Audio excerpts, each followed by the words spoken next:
जी हाँ। बराबर, तो ये लॉजिक है ना, आप मान गए तो कबूल करो। अभी जो पुनर्जन्म है वेद में, सिखिज्म में, इस्लाम में यकसा है। क्या अगली बार जिएंगे, एक बार मरेंगे, अगली बार आपका हिसाब किताब होगा, डे ऑफ जजमेंट।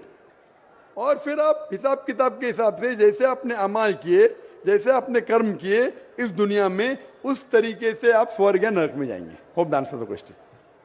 अब हम चलते हैं माइक नंबर 3 पर। वहां पर अगर कोई गैर मुस्लिम भाई मौजूद हैं तो अपना सवाल कर सकते हैं माइक नंबर 3 से।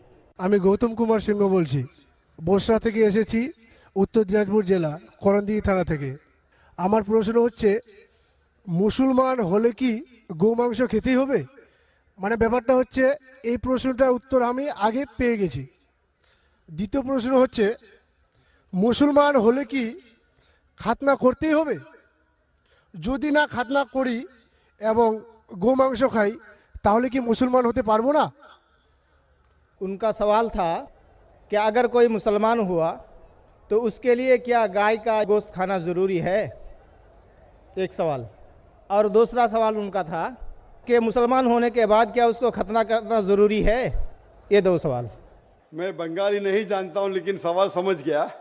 স্যার আমি खतना বাংলায় समझ বলছি। गया, गाय गोश्त समझ गया। मेरे बंगाली टीवी के ऊपर डबिंग आती, लोग समझते बंगाली जानता हूं मैं, लेकिन ये सवाल समझ गया मैं, अल्हम्दुलिल्लाह। भाई साहब का सवाल है कि मुसलमान बनने के लिए क्या गाय का गोश्त खाना जरूरी है और खतना करना जरूरी है क्या? ये पहला सवाल मैं जवाब दे चुका हूं कि गाय का गोश्त खाना फर्ज नहीं है। अगर आपको पसंद है तो खा सकते, नहीं पसंद तो नहीं खाइए, फर्ज नहीं है। आप एक 100% अच्छे मुसलमान बन सकते शाकाहारी होने के बाद भी, फर्ज नहीं है। जहां तक कि दूसरा सवाल है कि खतना करना जरूरी है, खतना करना एक अहम सुन्नत है, सुन्नत मौक़िदा है, अच्छी बात है। लेकिन अगर कोई ये कहता है कि अगर मैं खतना नहीं करूं तो मुसलमान बन सकता हूं, हाँ बन सकते हैं। खतना करना अच्छी बात है, उससे कई फायदे हैं। मैं मेडिकल डॉक्टर हूं, उससे कैंसर ऑफ पीनस नहीं हो सकता है, उसमें फाइमोसिस नहीं हो सकता है, कई अच्छी चीजें हो सकती है, कई फायदे हैं। लेकिन फिर भी अगर कोई इंसान डरता है और कहता है कि मैं खतने की वजह से अगर इस्लाम नहीं कबूल करना चाहता हूं, क्या मैं इस्लाम कबूल कर सकता हूं? कर सकते। आप विदाउट खतना करके भी इस्लाम कबूल कर सकते, कम से कम इंशाल्लाह शिर्क से बचेंगे। भाई साहब, क्या सर? आप क्या इस्लाम कबूल करना चाहते? सर हम सोचेंगे सर। सोचेंगे? हाँ सर। सोचिए, और जब यकीन आ जाएगा खुदा एक के, उसके अलावा कोई माबूद नहीं, और जब यकीन आ जाएगा मोहम्मद सल्लल्लाहु अलैहि वसल्लम आखिरी पैगंबर है, तो इंशाल्लाह आप उस इरादे को अमल में ला सकते हैं इंशाल्लाह। अगला सवाल माइक नंबर 3 से। वहां पर कोई अगर गैर मुस्लिम भाई हैं तो अपना सवाल कर सकते हैं माइक नंबर 3 से। मेरा नाम नित्यानंद यादव है।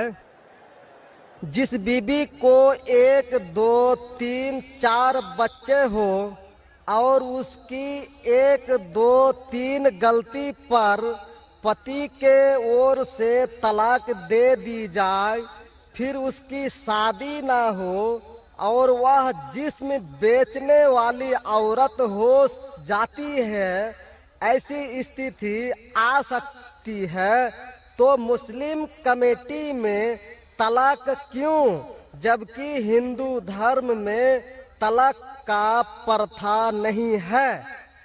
मेरा गुजारिश है डॉक्टर जाकिर से कि आपके जवाब पर सवाल पैदा हो सकती है। अगर मुझे आप संतुष्ट पूर्वक जवाब दे देंगे तो मैं इसी वक्त मुस्लिम धर्म कबूल कर लूंगा, क्योंकि मैंने विभिन्न जलसों में गया और देखा कि हिंदू धर्म गलत है, मूर्ति पूजा गलत है। तो आज मुसलमान भाइयों 10,000 20,000 की कुर्बानी करते हैं, लेकिन 500 रुपया का एक बकरा, धाकड़, भैंसा खरीद कर सारे आम में नहीं छोड़ सकते हैं।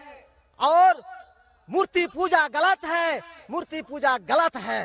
तो मैं आपसे गुजारिश करूंगा, बार बार दरखास्त करूंगा इंशाल्लाह कि आप मुझे संतुष्ट कर दीजिए, मैं इसी वक्त इंशाल्लाह कबूल करूंगा। मैं जवाब देने की कोशिश करूंगा, हिदायत देना अल्लाह के हाथ में, मैं आपको जवाब दूंगा इंशाल्लाह। भाई साहब का सवाल है कि इस्लाम मजहब में अगर कोई औरत गलती करती है, 1, 2, 3, 4 बच्चे हैं, 1, 2, 3 गलती करती है, मुसलमान उसे तलाक दे देता है, फिर वो औरत जाके बाजारी औरत बन जाती है। हिंदू धर्म में तलाक है ही नहीं, तो इस्लाम धर्म में तलाक क्यों है? बेसिक आपका सवाल है क्या इस्लाम मजहब में तलाक क्यों है, बराबर? हिंदू मजहब में नहीं, ये आपका बेसिक सवाल, बराबर भाई साहब? क्या इस्लाम मजहब में तलाक क्यों है, बराबर भाई साहब? जी। क्यों तलाक है? आपके हिसाब से तलाक नहीं होना चाहिए। अक्सर मज़ाहिब में तलाक नहीं है, डिवोर्स नहीं है।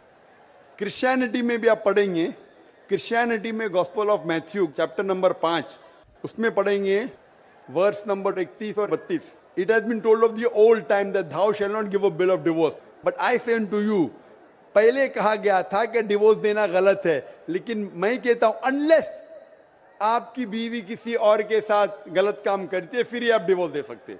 तो ये बाइबल में डिवोर्स की एक शर्त है, उसके अलावा डिवोर्स नहीं दे सकते। और हिंदू मजहब में बिल्कुल सही फरमाते, हिंदू मजहब में डिवोर्स ही नहीं है। ये इंडिया में जो हो रहा है वो इंडियन पेनल कोड है। मैं बिल्कुल आपकी बात से सहमत हूं। इस्लाम मजहब में डिवोर्स क्यों है? इस्लाम मजहब में डिवोर्स है, लेकिन ये आखिरी मरहले पे आप इसको इस्तेमाल करना चाहिए, क्योंकि निकाह एक मिसाक है जो कुरान मजीद में लिखा है। निकाह इज अ मिसाक, अ कॉन्ट्रैक्ट बिटवीन मियाँ बीवी, औरत और मर्द जब शादी करते हैं। निकाह एक मिसाक है, सेक्रेट कॉवेनेंट, एक कॉन्ट्रैक्ट है, हम मियाँ बीवी होंगे। अभी कितनी बार आप जब बिजनेस करते हैं पार्टनर के साथ,